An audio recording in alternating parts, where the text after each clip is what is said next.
नमस्कार, मैं कमलेश कबीर आपका एक बार फिर स्वागत करता हूँ इस नए एपिसोड में। आज के इस एपिसोड में हम बात करने वाले हैं आशुतोष की। आशुतोष नेहरू की। अब आप सोचोगे कि मैंने आशुतोष के नाम के आगे नेहरू क्यों लगाया? तो गांधी खानदान ने नेहरू को भुला दिया, नेहरू नाम जो है वो हटा दिया। और जिस तरीके से नेहरू की जो संतानें थी, उन्होंने अपने नाम के आगे सरनेम यूज करना स्टार्ट किया गांधी, और आज तक वो उसी को फॉलो करते जा रहे हैं। तो अचानक से एक ऐसा पत्रकार जो नेहरू को पढ़ने लगा, और नेहरू को पढ़ने लगा तो अब जब भी वो किसी मीडिया प्लेटफॉर्म पे आता है तो आप देखोगे कि वो हमेशा जो है वो नेहरू की बात करता हुआ नजर आता है। अब आप समझ गए होंगे मैं किसकी बात कर रहा हूं। और आशुतोष का इतिहास ऐसा है कि काशीराम का अगर वो थप्पड़ नहीं पड़ता तो शायद वो इतने बड़ा लेवल का पत्रकार नहीं बनता। बड़ा लेवल का मतलब लोग इतना नहीं जानते, क्योंकि पत्रकारिता के नाम पे कलंक है, ये तो पूरे देश को पता है। एबीसीडी भी नहीं पता होगी, सिर्फ और सिर्फ सुबह से शाम तक बैठकर नरेंद्र मोदी के खिलाफ जितना जहर उगला जा सकता है उतना जहर उगलने का काम करेगा। और यूट्यूब चैनल का नाम तो आपको पता ही होगा, सत्य हिंदी। पूरे दिन भर झूठ का एक एजेंडा चलता है। और इस बार खबर आई वाशिंगटन पोस्ट से, अमेरिका से।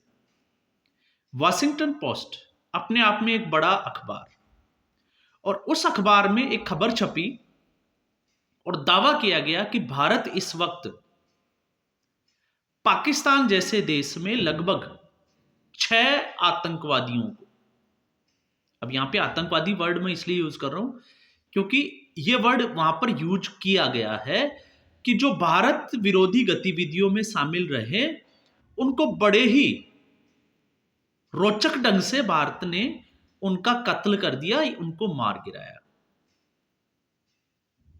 अब आप सोच के देखिए, इस खबर से कोई बेवकूफी होगा जिसको दुख हुआ होगा। क्योंकि जब बात हमारी एजेंसी की आती है, क्योंकि जब एजेंसी की हम बात करते हैं तो यहां पर बात चल रही है रॉ की। और मैं क्यों कह रहा हूं, क्योंकि 2021 के बाद में भारत ने जिस तरीके से अपना स्टैंड बदला है, और ये स्टैंड किस तरीके से बदला, 26/11 हुआ, और उस आतंकवादी हमले के जितने एविडेंस, चाहे वो इलेक्ट्रिक फुटप्रिंट हो चाहे दूसरे तरीके के हो, सारे के सारे जो है वो एक ही तरफ इशारा कर रहे थे, और वो था पाकिस्तान। लेकिन और भारत ने जो है वो हर अंतरराष्ट्रीय मंच के ऊपर ऐसे सबूतों को रखने की कोशिश भी की। लिहाजा अंजाम क्या हुआ? कुछ नहीं। क्या रिजल्ट निकला? कोई परिणाम नहीं निकला। और नरेंद्र मोदी की सरकार से पहले तक हम और आप लोग जब थे, समझते थे उन चीजों को, तो हर जगह पार्क वगैरह में, बस वगैरह में लावारिस वस्तु को नहीं छुए, बम हो सकता है, इस तरीके के जो है वो लेख लिखे मिलते थे। और जब से, चाहे वो सर्जिकल स्ट्राइक हुई हो या फिर पुलवामा का एयर स्ट्राइक, आपने देखा होगा जिस तरीके से पुलवामा हुआ और उसके बाद में बालाकोट एयर स्ट्राइक हुआ, उसके बाद से जो है वो ये सोच बदली। और जब ये सोच बदली तो मामला विदेशों तक गया, और विदेशों में गया तो विदेशों में आपको पता होगा जस्टिन ट्रूडो, क्योंकि जिस वक्त आशुतोष ने इसके ऊपर वीडियो बनाया उस वक्त तक जस्टिन ट्रूडो ने इस्तीफे की बात नहीं की थी। इसलिए आशुतोष ने जल्दबाजी में वो वीडियो बना तो दिया, लेकिन आशुतोष उसको बना के फंस गया, ट्रोल होने लग गया, क्योंकि इससे आशुतोष ने भारत की तुलना कर दी इजराइल के साथ में, मोसाद के लड़ाकों के साथ में, जो कि नहीं करना चाहिए था। और वो इसलिए नहीं करना चाहिए था क्योंकि कनाडा में जो ट्रूडो की लिबरल पार्टी की जो सरकार है, सबको पता है कि उसमें सिख कट्टरपंथियों का कितना हाथ है। और अगर जस्टिन ट्रूडो उनके फेवर में बात नहीं करता है तो उसकी सरकार जाने का उसकी पार्टी के ऊपर खतरा जो है वो लगातार मंडराता। और यही एक वजह थी कि जब निज्जर हत्याकांड हुआ तो सीधे तौर से उसका आरोप जो है वो भारत के ऊपर लगा।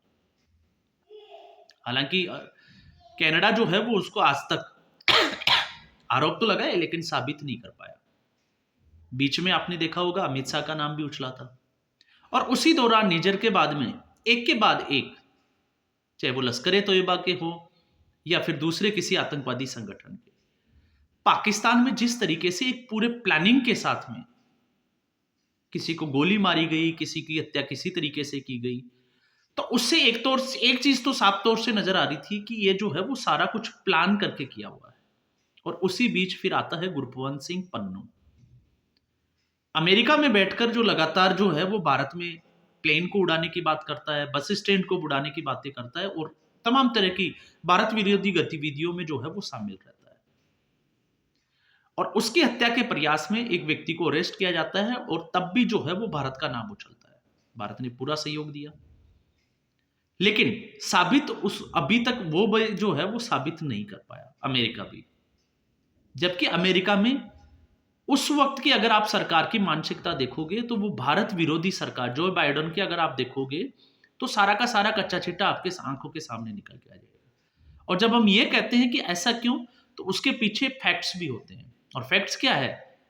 जॉर्ज सोरोस की जब बात आती है, जब भी हम अमेरिका की बात करते हैं जॉर्ज सोरोस की बात करते हैं। जॉर्ज सोरोस अब तो हालांकि गांधी परिवार के साथ में उसके जो है वो रिश्ते जगजाहिर हो चुके हैं, लेकिन इससे पहले जब ये रिश्ते जगजाहिर नहीं हुए तब तक की मैं बात कर रहा हूं, सीधे तौर से वो नरेंद्र मोदी को एक, जिसको हम कहें कि राष्ट्रवादी सरकार, सीधा कहता है वो कि राष्ट्रवादी सरकार को उठाने के लिए वो कितने भी पैसे खर्च हो वो पैसा खर्च कर सकता है। और अब तो जॉर्ज सोरोस जो है वो जिस तरीके से बांग्लादेश का तख्ता पलट हुआ उसमें भी नाम आ गया। और आप भारत के पड़ोसी देशों को उठा के देखोगे, श्रीलंका से लेके पाकिस्तान, पाकिस्तान के साथ मालदीव को आप देखो, म्यांमार को आप देखो, और फिर बांग्लादेश की हम स्टडी करते हैं, तो एक के बाद एक कोई भी देश जो है वो अछूता नहीं रहा। और भारत में भी इसकी जो है वो प्रबल संभावनाएं थी, लेकिन नरेंद्र मोदी ने उसको जिस तरीके से भी हैंडल किया वो अपने आप में जो है वो काबिल तारीफ था। और फिर उसी में जॉर्ज सोरोस को इस वक्त जो है वो अमेरिका का सर्वोच्च सम्मान दिया जा रहा है, और एलन मस्क सीधे तौर से उसके खिलाफ जो है वो उतर जाते हैं। तो ये बात होती है, ये बात हम इसलिए कर रहे हैं क्योंकि अमेरिका की फिलहाल की स्थिति क्या है। 20 जनवरी के बाद में हालात कुछ अलग होंगे, क्योंकि ट्रंप की उस वक्त जो है वो आपको पता होगा शपथ ग्रहण समारोह होगा, और उसके बाद में क्या स्थिति होने वाली है। लेकिन ये वो लॉबी है जब ट्रंप के शपथ ग्रहण समारोह को लेकर जो है वो नरेंद्र मोदी का मजाक उड़ाया जा रहा है। तो इससे आप इनकी मानसिकता को समझ सकते हैं। जिसकी मानसिकता में सिर्फ और सिर्फ राजनेता बनने तो गया था, आम आदमी पार्टी को किक आउट कर दिया गया, वो एक अलग बात है।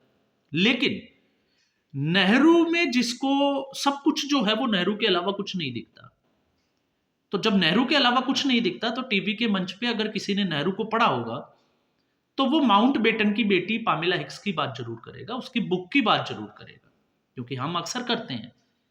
और उसके हर 118 पेज नंबर से हम शुरू होके जो है वो 220 पेज नंबर तक जाते हैं, जहां पर सिर्फ जवाहरलाल नेहरू का ही जिक्र निकलता है। तो उन घटनाओं को बड़े सफाई के साथ जो है वो दबा दिया जाता है, लेकिन वीर सावरकर का जब नाम आता है तो वीर सावरकर को यही आशुतोष जो है वो कटघरे में खड़ा कर देता है। तो आज इनकी समस्या ये है कि किसी भी अंतरराष्ट्रीय मंच के ऊपर अगर कोई प्रधानमंत्री नरेंद्र मोदी को राष्ट्रवादी होने को अगर साबित करने के लिए कोई तुला हुआ है, तो ऐसे लोगों की एक जमात इकट्ठी हो जाती है और मातम बनाने लग जाती है। और उसी कड़ी में यही काम किया आशुतोष ने, और उसी से जो है वो खबर का पता चलता है कि ये खबर जो है वो कितनी, भारत के हिसाब से अगर हम देखें तो शायद ही कोई मोदी विरोधी भी होगा, वो भी इस बात से खुश होगा कि आज का भारत ऐसा है जो दूसरे देशों में अगर कोई व्यक्ति भारत विरोधी गतिविधियों में शामिल है तो वहां पर जाकर हमारी एजेंसियां जो है वो उसको ठिकाने लगा सकती है। फिर आप उसकी जो है वो किसी से भी तुलना कर सकते हैं। तो ये जो है वो इन लोगों के आकलन का एक तरीका है, किस तरीके से नरेंद्र मोदी का मजाक उड़ाया जाए। और इसमें भी जो है वो जब आप वीडियो को देखोगे तो आपको अंदाजा लगेगा, जिस तरीके से उन्होंने एक अधिकारी को जो है वो पहले आईबी का अधिकारी रहा हुआ है, आई थिंक यशवर्धन झा, ऐसे कुछ नाम है। उनको बुलाया और लगातार जो है वो नाक में अंगुली करने की कोशिश की कि शायद वो नरेंद्र मोदी के खिलाफ कुछ बोलेंगे, कि नरेंद्र मोदी जो इस तरीके की जो घटनाएं कर रहा है, इजराइल की तरह जो काम कर रहा है, वो गलत है अंतर्राष्ट्रीय मंच पे। क्योंकि इंद्र कुमार गुजराल ने जो है वो इसके लिए जो मना कर दिया था, तो वो परिस्थितियां अलग हो गई। इंद्र कुमार गुजराल जो है वो प्रधानमंत्री थे, वो अलग समय था।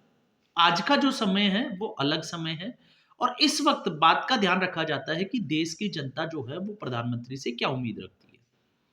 तो मुझे लगता है कि जिस तरीके से सर्जिकल स्ट्राइक हुआ और फिर उसके बाद में बालाकोट का एयर स्ट्राइक हुआ, तो भारत की जनता यही चाहती है कि आतंकवादियों को उनकी ही भाषा में किस तरीके से जवाब दिया जा सकता है। और जब बात आती है पाकिस्तान की, तो पाकिस्तान तो खुद ही इस वक्त जो है वो टूटने के कगार पे है। और आप देख लीजिएगा, कल को अगर पन्नू के साथ में कुछ इस तरीके की घटना घट जाती है, जो कि आप मान के चलिए 99.99% जो है वो सत्य है, डेफिनेटली ऐसा जो है वो हो सकता है। क्योंकि पन्नू इस मामले में भारत विरोधी गतिविधियों में बहुत आगे निकल चुका है, और कल को कोई एजेंसी उसके साथ में भी इसी तरीके का असर करती है, तो आप मान के चलिए कि आशुतोष जैसे लोग जो है वो ये जमात फिर बैठ जाएगी, और 13वीं पे जो है वो जिस तरीके का विलाप किया जाता है, उसी तरीके का विलाप, इनका रुदन जो है वो निकल कर आएगा। अब सत्ता में तो इनको पता है कि आएगा तो मोदी ही, तो ऐसी स्थिति में सिर्फ और सिर्फ मोदी को किस तरीके से कोसा जा सकता है, कटघरे में खड़ा किया जा सकता है, ये सिर्फ इसकी जो है वो एक वानगी मात्र है। लेकिन मैं चाहता हूं कि आप भी वाशिंगटन पोस्ट की उस खबर को पढ़ें, और उस खबर को पढ़ने के बाद में मुझे लगता है कि एक भारतवासी होने के नाते हर भारतवासी का जो है वो सीना गर्व से फूल जाएगा, या हम कहें कि गदगद हो जाएगा।